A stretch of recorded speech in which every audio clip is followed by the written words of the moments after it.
Welcome to Durable Functions in .NET 7. I'm welcoming you from sunny Cape Town, South Africa. A little bit about myself. My name is Niels Filter. I am a coder, pun intended. So I'm a team lead at a company called Code. And we're basically a fully remote international team passionate about building digital platforms for our customers. Part-time, I'm a director at Grow Strong. It's a non-profit where we do skills and mentorship for teenagers who fall through the cracks in the schooling system.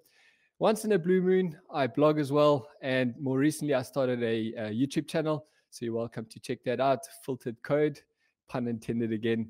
And you're welcome to ask more questions and that, or catch up with me on LinkedIn as well. I don't do Twitter, unfortunately. So yeah, let's jump right in.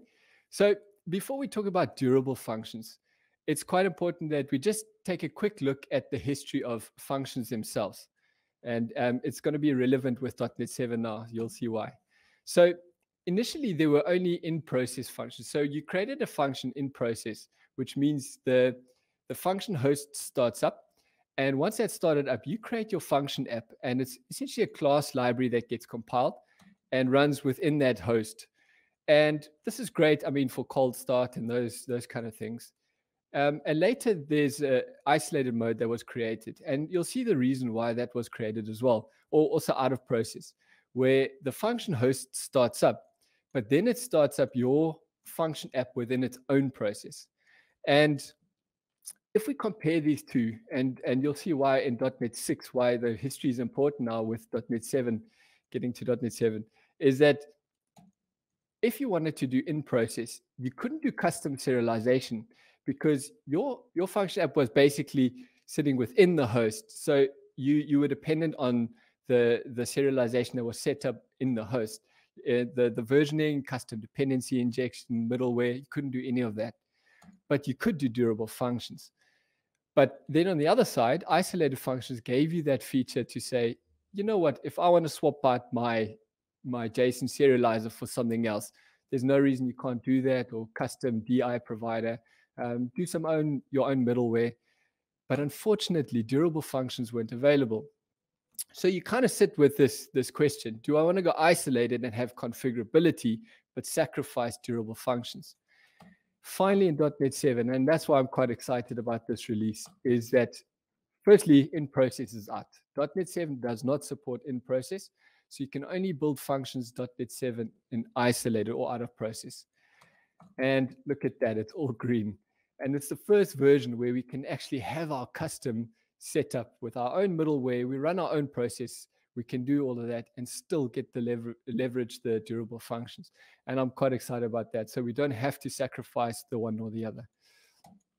So what are durable functions? And I guess you could define it as a stateful way to coordinate stateless functions. And while that sounds like a paradox, we'll look at some concrete demos now that'll just bring that concept home. But on a very high level overview, the green over here, the orchestrator function, that is the piece that coordinates your stateless functions. And that's the main thing. So you've got a starter. Starter can be any normal function app.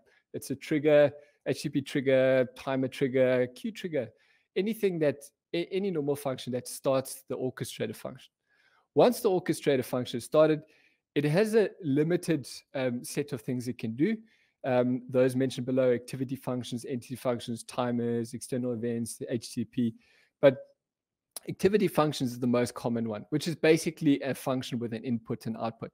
But we'll dig into that. But it's just important to note that the orchestrator function is the coordinator, the main one. And then the bottom ones are the items that we can call from the orchestrator function. Let's paint a scenario over here and then show some code on how to solve it. So workflows.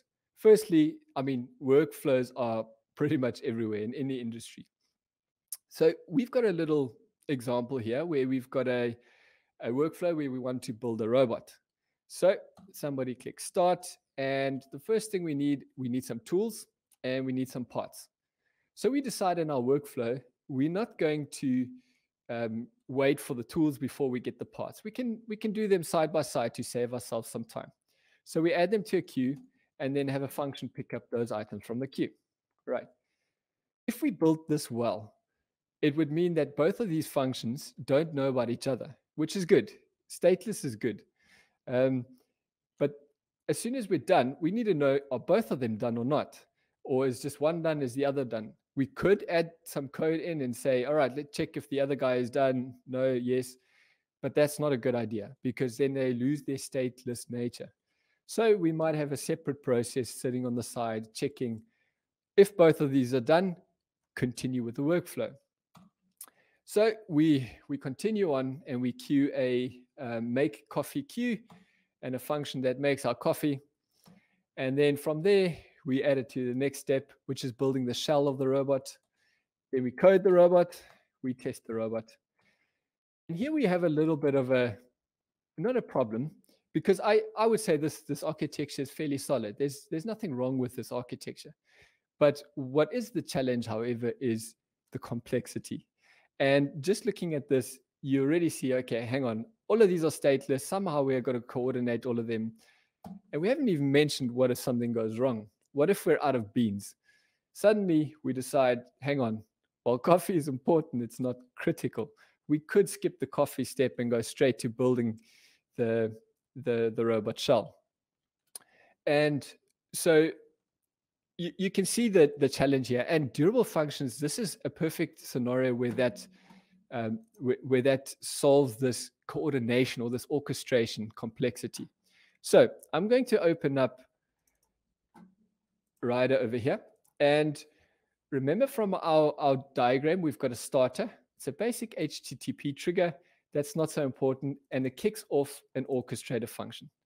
This is the function that we care about right now.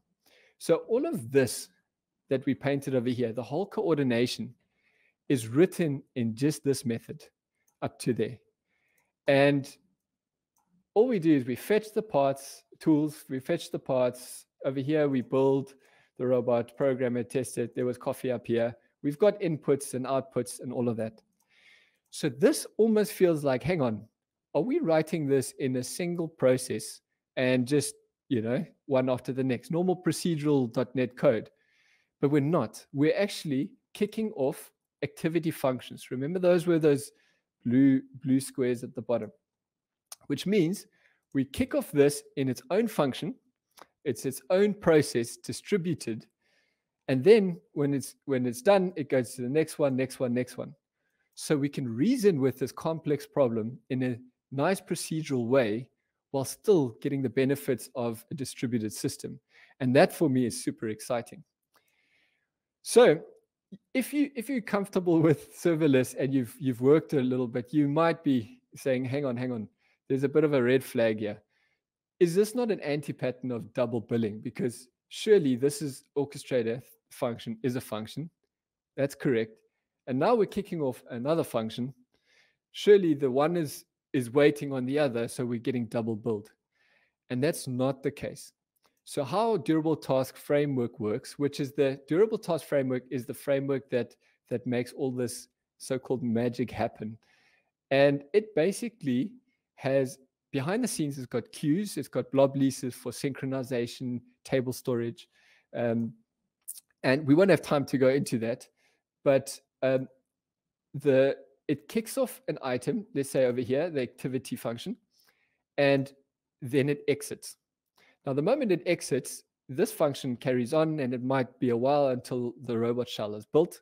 And once it's finished building, this activity function will save its results in table storage. So it serializes and saves it. And then it queues a message to tell the orchestrator, hey, wake up, I've got my result. The orchestrator runs again and replays everything.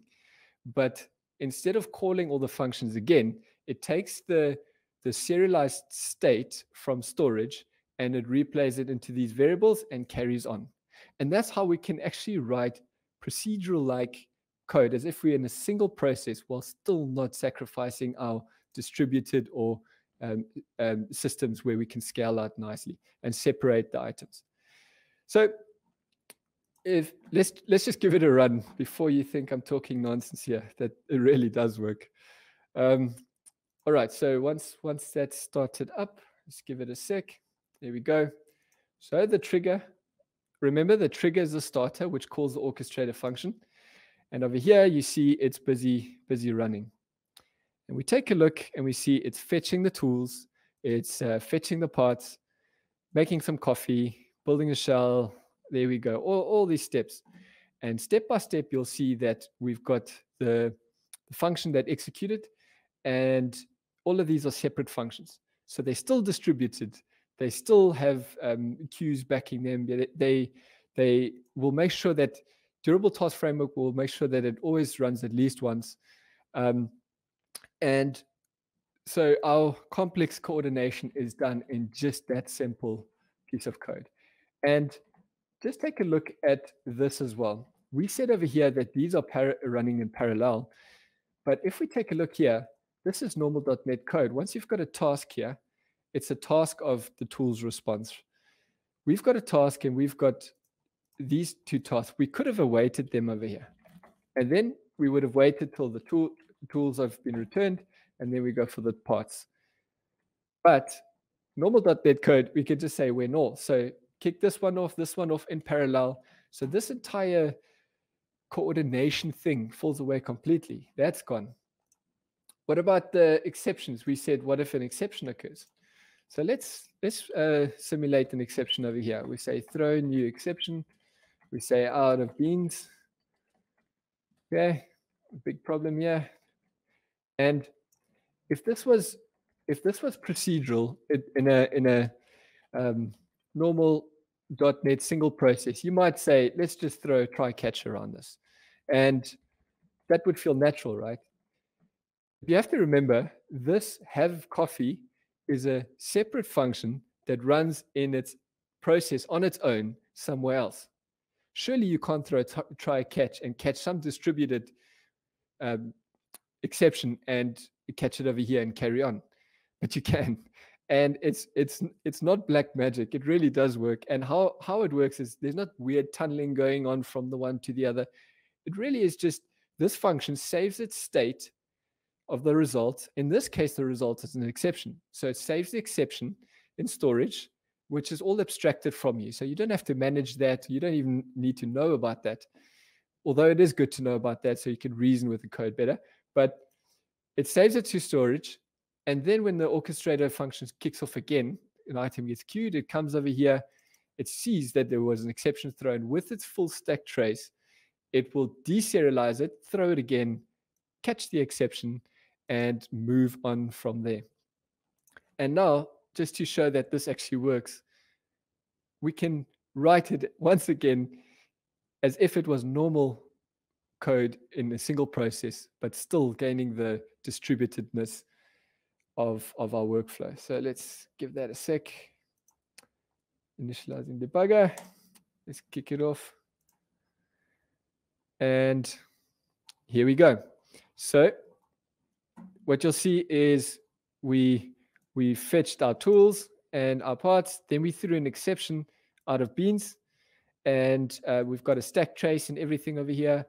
And that's just being logged in the console. But because we caught the exception, we're carrying on. So we carry on building the shell, writing the code, programming the robot, and we finish up like that. And I think that's pretty exciting. So let's look at another common example. Excuse me. So here's an example where I think this one is fairly common, where we have a lot of users. Let's say there's 1 million users or so in our system, and we want to basically work out the sentiment percentage, that how much they like our product or our service. And for that, we've built this great stateless function that does some AI, and we add them all to a queue, and they fan out horizontally. This is great. I mean, this is so far so good. This is a good practice, and it's fairly easy to implement up to here. Remember, if you want to scale out, there are two important principles. The one is stateless is good, and the second one is to reduce the contention. So no contention, stateless, and you can fan out pretty wide. So those are just two things to bear in mind. So we've done that. We followed those principles.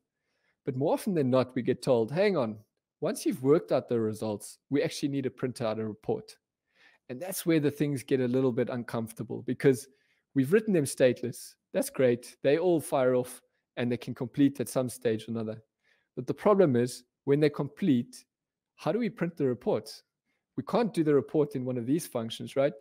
And we might decide to write some checks in here. If user one finishes, check the others.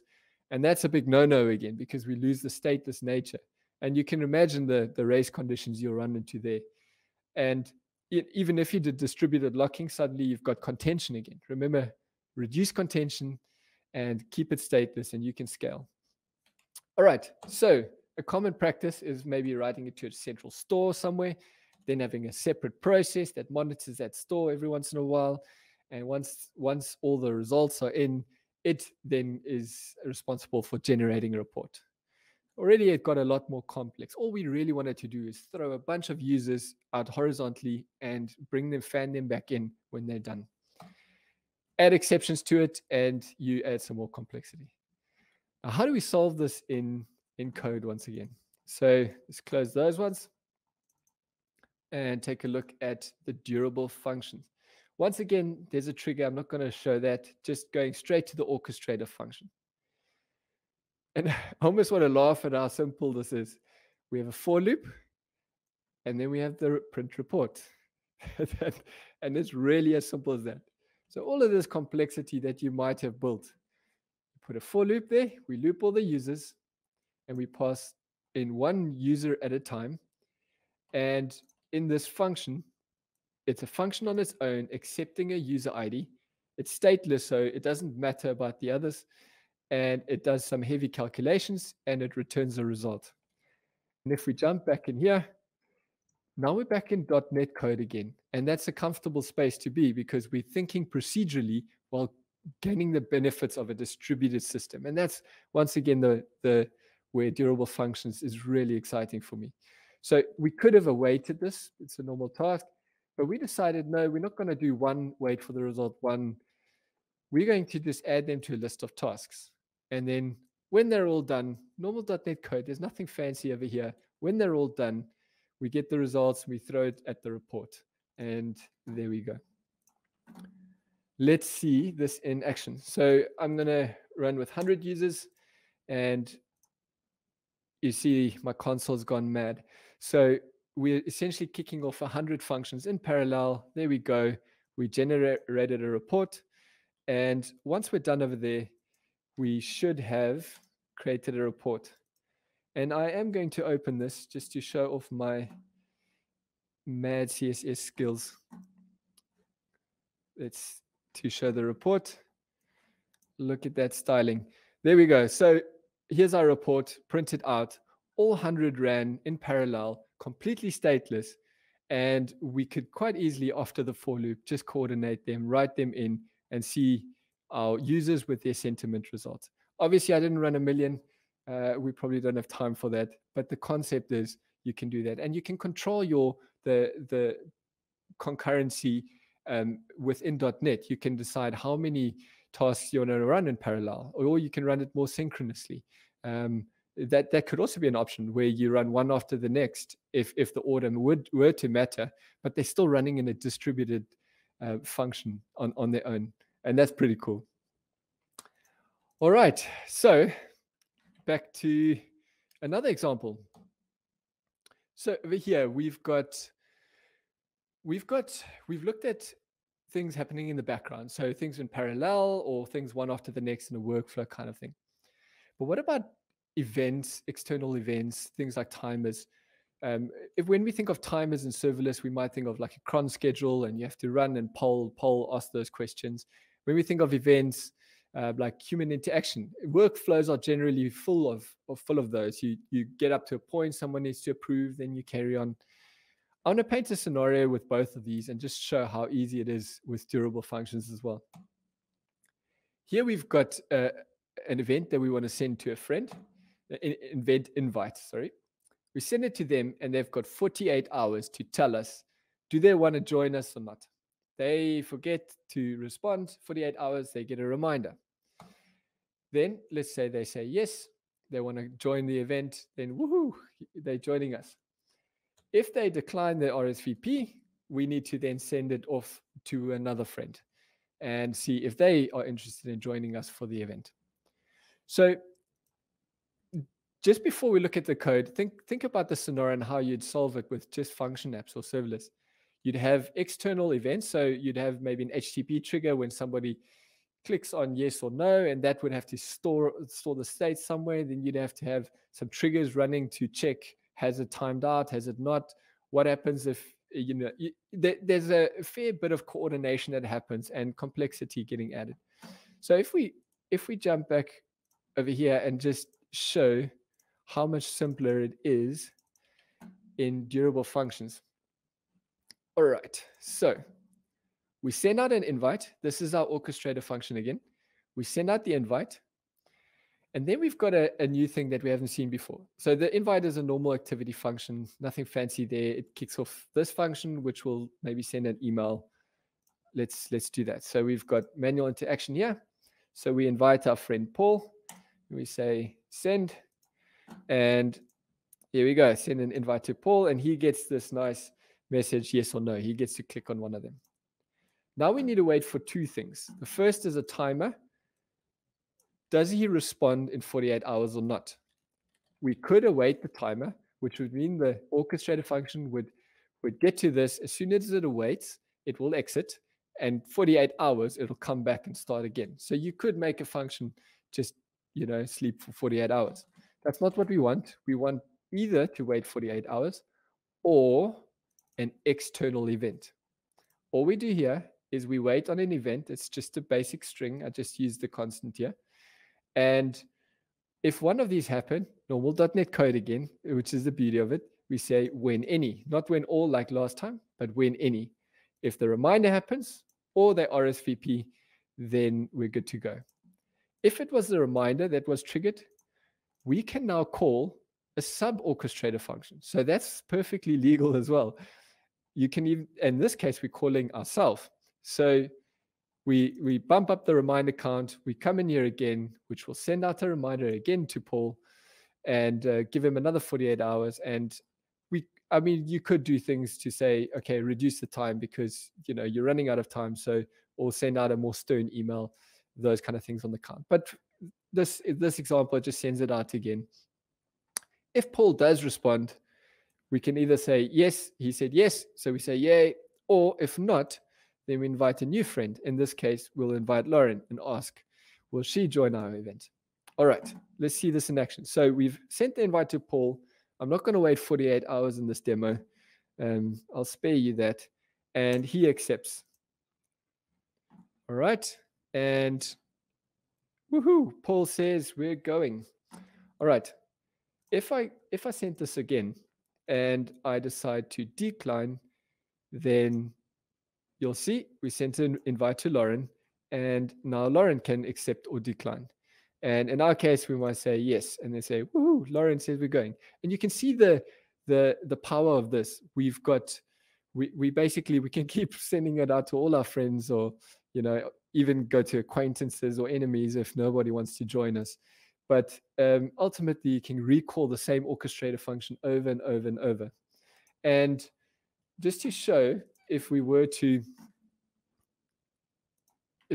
quickly show one more thing on the timer. So I'm not going to let you wait 48 hours, but we could say add seconds, and let's say 10 seconds. Oopsie. And unlock is on. There we go. And run this again.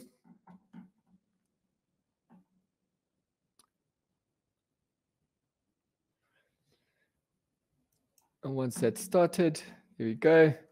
Invite Paul again. And what you'll see now is what we expect is the timer being triggered after 10 seconds of not responding. First, we have to send out the invite. Now we've sent it out, and in 10 seconds, it's going to come in here, recall the event, send Paul another email, and we'll keep spamming Paul until he answers. And that should be the case. 10 seconds feels really long now. There we go. Send an invite to Paul, send another invite to Paul, and we'll just keep spamming him going forward.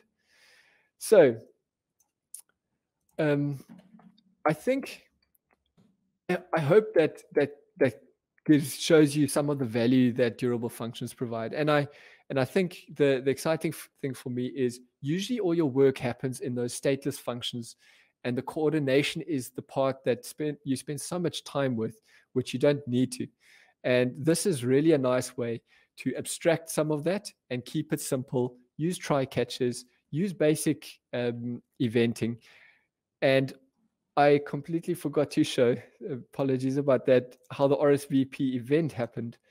So we said we're waiting for an event, but all we needed to do is raise the event somewhere else. So that could be some user interaction. We raise the event where the coordinator function waits for the event. That's it. So the function will wait and something else can raise it. And there you can see it can be any process, API, workflow, can raise an event to continue another workflow to tie all these things together.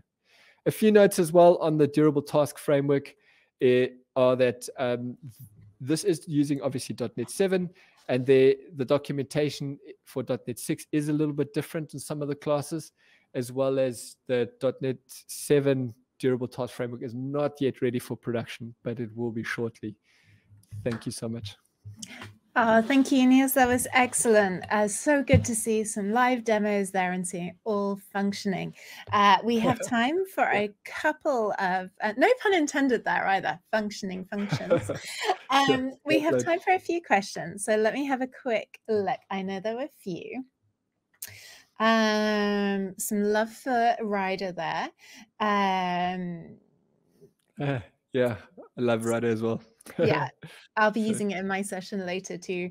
Do you have a channel for newbies? We want to know, because you said you do some YouTube, and obviously you spoke about helping people get into code and things at the beginning. Do you have any channels you want to share? And also, people were after your source code. Is that on GitHub? Do you want to DM me in the chat here a link and I can share it? Sure, I'll do that. Yeah, so I'll send both of them, but it's filtered code on my YouTube channel, and then I'll share the GitHub as well. I'll add the code there. Now, the other questions I have were from FuelSnable over on Twitch. With .NET 7, is there an upgrade of the functions runtime again?